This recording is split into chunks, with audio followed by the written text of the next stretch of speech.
कृष्णा जल्दी करो, पिक्चर निकल गई तो सब मज़ा किरकिरा हो जाएगा। देर मत करो, टैक्सी वाला बाहर इंतज़ार कर रहा है। बस थोड़ी देर और रुक जाओ, चाबी नहीं मिल रही, पता नहीं कहाँ रख कर भूल गई। कमबख्त चाबी को भी इसी समय खोना था। अमर झुंझलाकर बाहर निकल गया। कृष्णा ही मन रीझ रही थी। जब भी जल्दी होती है उसे न जाने क्या हो जाता है, परंतु पहले तो उसके दिमाग इतने कमज़ोर नहीं थे। ये सब पिछले कुछ महीनों से होने लगा था, जब से उसने घर की संपूर्ण जिम्मेदारी का बोझ अपने सिर पर लिया था। तभी से वह असंतुलित सी हो गई थी। अचानक ही उसे माँ जी की कमी का एहसास हुआ। वह उनके बारे में सोचने लगी। माँ जी के व्यवहार को वह कितने गलत रूप में लेती थी। कदाचित उसने उनके स्नेहमयी स्वरूप को अंकुर का प्रतिबिंब समझा। कृष्णा का सिनेमा देखने का उत्साह एकदम ठंडा पड़ गया। वह अपने आप में उलझ गई। उसके कानों में सिलाई मशीन की धड़-धड़ की आवाज़ गूंजने लगी। माँ जी घंटों तक मशीन पर काम करती रहती थी। कृष्णा को सोचने पर मजबूर होना पड़ा। अवश्य माँ जी किसी न किसी बात पर नाराज़ थीं। इससे पहले भी मामा जी के घर 3-4 दिनों से अधिक कभी नहीं ठहरे थे, किंतु इस बार उन्हें पूरा 1 महीना गुजर गया था। कोई चिट्ठी पाती भी नहीं भेजी उन्होंने। कृष्णा ने जब इस घर में दुल्हन के रूप में प्रवेश किया था, तब उसे महसूस ही नहीं हुआ था कि वह इस घर की गृह लक्ष्मी है। जैसा कि लोगों से उसने सुना रखा था कि मायके और ससुराल में अंतर होता है। मायके में माँ और ससुराल में सास, पर नहीं उससे व्यवहारिक अनुभव में उपरोक्त कहावत तर्क संगत नहीं थी। माँ जी के व्यवहार ने उसे यह एहसास करने का अवसर ही नहीं दिया कि वह सास है। उनका व्यवहार तो उसकी सगी माँ से भी अधिक स्नेहमयी व गरिमायुक्त था। कृष्णा को अब समझ में आ रहा था। माँ जी के विनोदी स्वभाव को उसने सदैव की विपरीत अर्थों में जोड़ा था। उनका मजाक वह कटाक्ष समझती थी। घर के प्रत्येक कार्य में उनका ही सिक्का ठुका रहता था। यही तो खटकता था उसे। इसी बात को लेकर कृष्णा ने अपने आप को कुठित कर लिया था। वह अकर्मण्य हो गई थी। परिवार के किसी भी काम में वह रुचि नहीं लेती थी। बस 24 घंटे उसका मस्तिष्क खिन्नता से भरा रहता था। माँ जी की कोई भी बात उसे हथौड़े की चोट की तरह लगती। उस दिन वह न जाने क्या निर्णय सोचकर बैठी थी मन में। शाम को अमर दफ्तर से लौटा था। महीने की पहली तारीख थी। उसकी जेब गर्म थी। पूरा वेतन उसने माँ जी के हाथ पर रखते हुए कहा था, माँ, कल दूध वाला हिसाब मांग रहा था ना, आज चुकता कर देना।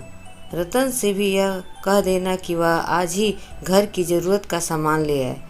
रतन अपनी ससुराल गया है, सामान लेने तुम्हें ही जाना पड़ेगा। और हाँ, पिछले माह तुम दुकान से कुछ कपड़े लाए थे, उसके नौकरों ने मुझे टोक दिया था। तुम आज ही उसके रुपए पहुंचा देना। अच्छा माँ, कहकर वह सीधा कृष्णा के कमरे में चला गया। कृष्णा के कान जैसे दीवार से चिपके थे।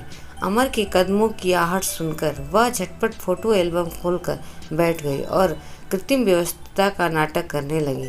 अमर जरा जल्दी में था। उसने खुशी से झूमते हुए कृष्णा की कमर में चुटकी भर ली। रानी जी, इस रामायण को बंद करो और फटाफट खाना लगा दो। मुझे दोस्तों के साथ पिक्चर जाना है। बहुत जल्दी है। किंतु कृष्णा मन में कुछ और सोच कर बैठी थी। वह बोली, घर में सब्जी नहीं है, खाना बनाने में समय लग जाएगा। आज मैं भी आपके साथ पिक्चर देखने चलती हूँ। खाना हम किसी होटल में खा लेंगे। होटल में? दिमाग तो ठीक है तुम्हारा। मेरे दोस्तों के बीच बैठकर पिक्चर देखोगी तो क्या हुआ? क्या आपके दोस्त अपनी पत्नियों को सिनेमा नहीं दिखाते? तो आज मैं भी आपके साथ जाऊंगी।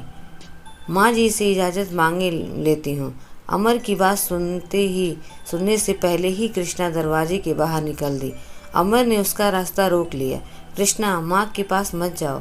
मैं तुम्हें दोस्तों के साथ ले जा नहीं सकता।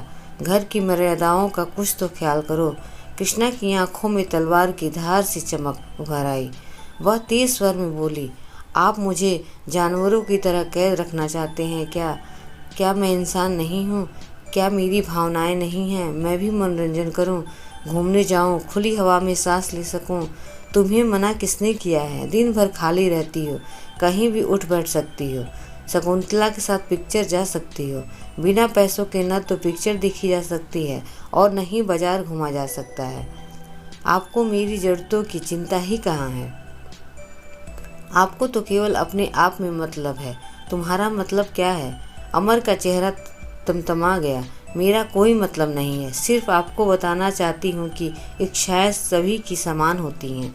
आप अपने वेतन के मालिक हैं। जब भी जिस तरह चाहा उसी प्रकार खर्च किया। मेरी महत्वाकांक्षाएं तो अभावों के बीच घुट कर रह जाती हैं। कृष्णा का गला भर गया। अमर के माथे पर बल पड़ गया। कृष्णा का चेहरा उसने हथेली के बीच ले लिया और बोला, कृष्णा, शादी के बाद आज पहली बार मैंने तुम्हारे मुंह से इस तरह की बातें सुनी हैं। क्या बात है? क्या तुम्हें मेरे प्यार में कोई कमी नजर आई?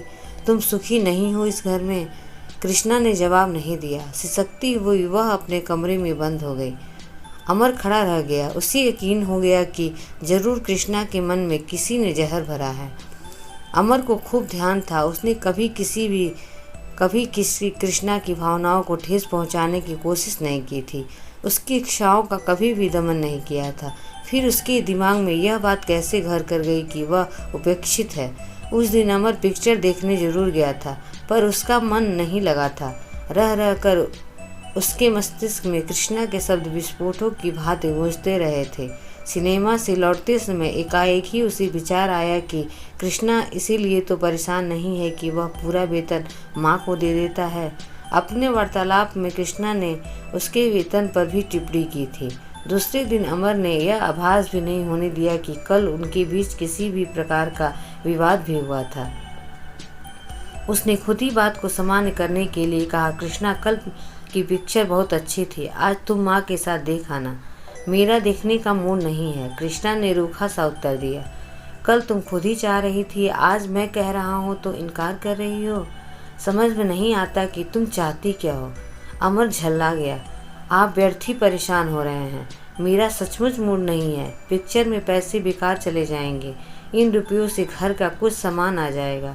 कृष्णा ने जिस ढंग से कटाक्ष किया था उस पर अमर तिलमिला गया था, पर उसने कहा कुछ नहीं, शांत ही रहा। बात आगे बढ़ाकर वह घर में वातावरण को अशांत करना नहीं चाहता था। अमर दफ्तर चला जाता तो घर की व्यवस्था माँ जी को ही संभालनी पड़ती थी। कभी घर में तेल नहीं तो कभी लकड़ी। माँ जी तत्काल बाजार जाती और आवश्यकताओं की पूर्ति करती। यही कारण था कि अमर पूरी तनख्वाह माँ जी को थमा देता था। माँ जी भी पूरा पैसा ताले में बंद नहीं रखती थी। उनके घर में एक ही अलमारी थी। पूरा वेतन उनकी खुली अलमारी में रखा रहता था। माँ जी ने कृष्णा से भी कह रखा था कि उसे पैसों की आवश्यकता पड़े तो अलमारी में से लेने के लिए उससे पूछने की आवश्यकता नहीं है। पर कृष्णा के मन में अलग ही धारणा थी। उसका सोचना था कि पैसों की जिम्मेदारियां तो माँ जी को सौंपी गई है। अलमारी में हाथ डालकर वह अपने स्वाभिमान को कलंकित करना नहीं चाहती थी। कृष्णा के इस अव्यवहारिक स्वाभिमान की तरफ अमर का ख्याल ही नहीं गया था। वह तो उसके इस मौन को उसके व्यवहार का हिस्सा समझता था। किंतु शुरू में ऐसा भी नहीं था। जब कृष्णा नई नई ब्याह कर इस घर में आई थी तब वह अक्सर प्रसन्न रहती थी। कृष्णा को कहानियाँ कहने का शौक था। अमर देर रात तक बिस्तर पर उसकी प्रतीक्षा करता रहता था और वह माँ जी को कहानियाँ सुनाती रहती थी। मगर धीरे धीरे यह प्रसन्नता गायब हो चली गई। उसका स्थान कठोर गंभीरता ने ले लिया। यह गंभीरता किस कुंठा से उत्पन्न हुई थी, इस बात को अमर बहुत देर से समझ सका था। अगले दिन माँ जी का पत्र आया था। मामा जी का पत्र आया था। वे बीमार थे और माँ जी को तत्काल बुलाया था। अमर ने माँ से कहा भी था कि वह एक दिन का अवकाश लेकर उन्हें मामा जी के यहाँ छोड़ आएंगे, किंतु माँ जी ने मना कर दिया। कहा, बहू को अकेला छोड़ कर जाएगा? मैं तो चली जाऊंगी, स्टेशन के पास ही तो उनका घर है, तू मुझे गाड़ी में बैठा दे बस। अमर कुछ न कह सका। उसे कहा पता था कि माँ जी ने उसके और कृष्णा के बीच उत्पन्न विवादों को सुन लिया था। उसी दिन से उन्होंने एक विचित्र सी खामोशी अख्तियार कर ली थी। माँ जी का पत्र पाकर उनकी भाव मुद्रा बदलती थी। वे उसी ट्रेन से चली गई थी। तब से अब तक उनके बारे में आने की कोई सूचना नहीं मिली थी और न ही उन्होंने पत्र डाला था। वह तो एक दिन अमर ने ही दफ्तर में मामा जी के यहाँ फ़ोन किया था। मामा जी ने स्पष्ट कर दिया था कि उनकी बीमारी लंबी है, वे बहन को इतनी जल्दी नहीं भेज सकते। माँ जी की अनुपस्थिति में घर के सारे कार्य कृष्णा के सिर पर आ पड़े थे। माँ जी के रहते उसे मुश्किल से खाना बनाना पड़ता था। खाना खाने के बाद उसका बाकी समय बिस्तर पर गुजरता था। वह कुछ न कुछ पढ़ती रहती थी, परंतु अब तो काम की व्यवस्था से समय निकालना असंभव प्रतीत होता था। अगली माह अमर ने पूरा वेतन कृष्णा की हथेली पर रखते हुए कहा था, सामान की लिस्ट बनाकर रखना, रतन को दे देना। तुम्हें अपना कुछ खरीदना हो तो शाम को मेरे साथ चलना। कृष्णा की खुशी का ठिकाना ही नहीं था। शादी के बाद पहली बार उसने अपने हाथ में 6,000 रुपये देखे थे। इन रुपयों पर उसका अपना अधिकार था, वह अपने अनुसार इन्हें खर्च करेगी। रुपयों को उसने कई बार गिना, हर बार उसे कम ज्यादा गिनती प्रतीत होती थी। कृष्णा ने जरूरी सामान की लिस्ट बना दी। कुछ रुपए पिछले उधार वाले को भी देने थे। कुछ हिसाब जोड़ा तो खुशी पहले की अपेक्षा कम हो गई। कुल हिसाब को चुकता करने के पश्चात उसके हाथ में मुश्किल से 300 रुपये बचते थे। कृष्णा सोच में डूब गई। मात्र 300 रुपये बचेंगे, इसमें पूरे महीने की सब्जी के अलावा आकस्मिक काम भी पड़ जाते हैं। ऊपर से अमर उसे पसंद वस्तुएं खरीदने के लिए बाजार ले जाने वाले थे। यदि आज ही पसंद वस्तुएं खरीद ली तो पहाड़ सा महीना कैसे गुजरेगा। पहली बार उसके दिमाग में यह बात आई। वह तो शुरू से ही न जाने क्या क्या सोच बैठी थी। पति के वेतन से वह सारी अभिलाषाओं की पूर्ति करेगी। बड़े ऊंचे सपने थे उसके। यौवन की दहलीज पर कदम रखते ही उसकी महत्वाकांक्षाएं बढ़ गई थी। अपने अभाव की पूर्ति उसने पति के घर में पूरी करने की कल्पना की थी, परंतु अब प्रतीत हो रहा था कि कल्पनाएं मात्र कल्पनाएं करने के लिए ही होती हैं। कृष्णा ने अपने पिता और पति के साथ बिताए जीवन का तुलनात्मक अध्ययन किया तो पाया कि उसने पति के घर वह सब कुछ तो पाया ही था जो व्यक्ति के जीवन की प्राथमिक आवश्यकता होती है, रोटी, कपड़ा, मकान और पति का प्यार। पर उसकी कल्पना की उड़ान तो बहुत ऊंची थी। उड़ान भर कर वह 7 समंदर पार करना चाहती थी, पर उसे यह कहाँ पता था कि ऊंची उड़ान भरने वाले बाज बहुत कम ही पृथ्वी पर लौटते हैं। अब तो कृष्णा एक ही महीने में धरातल पर उतर आई थी। आज अमर ने पिक्चर जाने का प्रोग्राम बना लिया था, किंतु कृष्णा घर के ताले की चाबी कहीं भूल गई थी और जब चाबी मिली तब टैक्सी वाला जा चुका था। पिक्चर का समय भी निकल चुका था, इसीलिए मेला घूमने की योजना बना ली। दोनों पैदल ही घर से निकले। टैक्सी का ख्याल भी नहीं निकल गया। बाजार से गुजरते हुए अमर ने कहा, कृष्णा अपना सामान तुम यहीं से खरीद लो। मेले की चीज़ें अधिक टिकाऊ नहीं होती। क्या मिलता है इस बाजार में? कपड़ों की दुकानें हैं, तुम्हारे लिए साड़ी देख लेते हैं। कृष्णा संकोची मुद्रा में साड़ी देखते हुए बोली, केवल 300 रुपये हैं। सिर्फ 300 रुपये? इतने रुपये तो मेले में ही खर्च हो जाएगा। तुम्हें 700-800 रुपये तो लाने ही चाहिए थे। 700-800 रुपये के कपड़े खरीद लेते तो महीने का खर्च कैसे चलता। कृष्णा ने पहली बार समझदारी की बात की। खर्चा तो चलता ही रहता है, इसका अर्थ ये तो नहीं कि कपड़े ही न खरीदे जाएं। तुम मेरे साथ आओ, मैं बताता हूँ कि महीने कैसे चलता है।